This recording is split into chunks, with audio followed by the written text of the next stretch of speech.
বাস্তব ঘটনা। মুরারই ভাদেশ্বরে এই খেপিটা প্রতিদিন রাস্তা ঝাঁটায়। গরিব মানুষ, যা বাড়ির হয়তো আছে ছেলেপিলে, কোনো ভালো র্যাঙ্কে আছে, তার মা একটা কিছু ব্রেনে হয়ে যায়, ঘুরে বেড়ায়। রান্না করার জন্য একটা শিকড় আছে, সে জ্বালানি করার জন্য উনুনে। তো দেখুন কিভাবে তুলছে। হ্যাঁ, শিকড়টা আমি তুলছি কেন, যে এই গাছগাছালিতে তোমার বড় বড় ঘর বাড়ির ডাল ফাটিয়ে দিয়েছে। আপনার ছেলে মেয়ে আছে? হ্যাঁ আছে। কি করে? তারা আমার চা বিক্রি করে কৃষ্ণগর কালেক্টরে। তা দেখুন, তার মা কি কষ্ট করে ঘুরে বেড়াচ্ছে, কার কি ভাগ্যে থাকে, দেখে আমায় খুব দুঃখ লাগলো। সেই শিকড়টা সকাল থেকে তুলছে, আমি দেখে অবাক হয়ে গেলাম।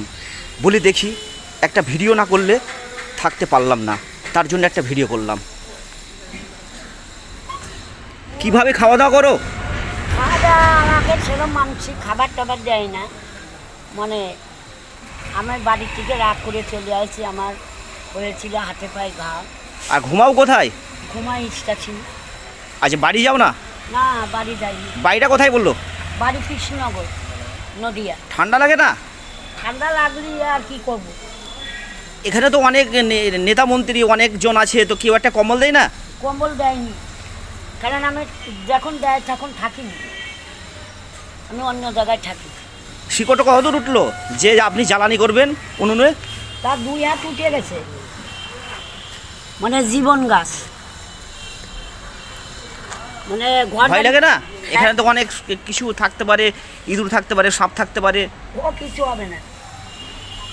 দেখুন, একটা ড্রেনের পাশে সে একটা খাল আছে, অনেক দিনকার একটা গাছের গুড়ি ছিল, সে কাঠ থেকে জ্বালানি করার জন্য কিভাবে সে উঠাচ্ছে।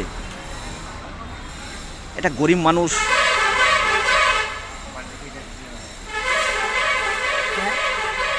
বাড়িতে আমার 3 ছেলে আছে। আমার ছেলের নাম নীলমাল শর্মা। আচ্ছা, কৃষ্ণনগর বাড়ি। বাড়ি কালেক্টর দিচ্ছি, চা বিক্রি করে। আজকে রবিবার, ছুটি। ছুটি আজকে।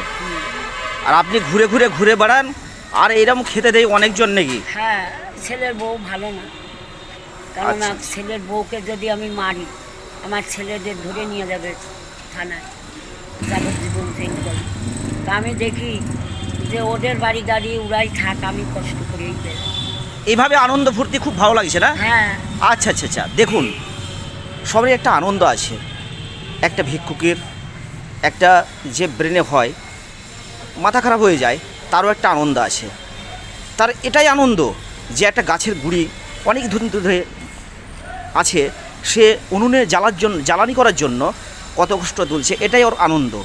আমরা হয়তো হতাশ হয়ে যাচ্ছি দেখে, তা নয়, এটাই এর আনন্দ। তাহলে এখানেই শেষ করি। আবার একটা